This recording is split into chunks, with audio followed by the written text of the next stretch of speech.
Let's talk about oil prices. Let's talk about oil prices and exchange rates. Now, you may or may not be aware of this, depending on if you've traveled at all to Europe or Asia over the last several years.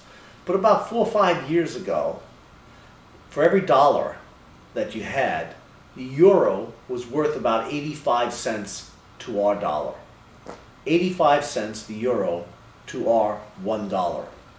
Now that's changed. The dollar has virtually collapsed against the euro.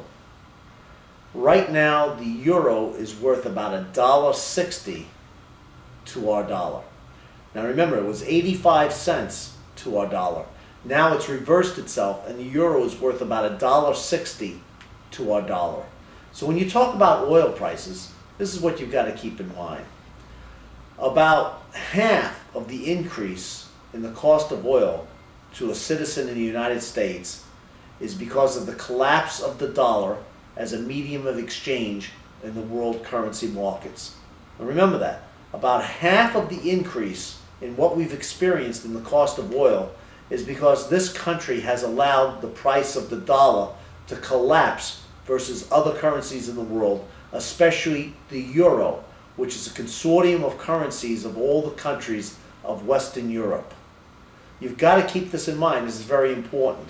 In a sense, we've created our own inflation in this country in energy prices by allowing our dollar to collapse. Now, this is a result of government policy. When you run enormous deficits, when you spend money that you don't have, what you get is an inflation in the dollar.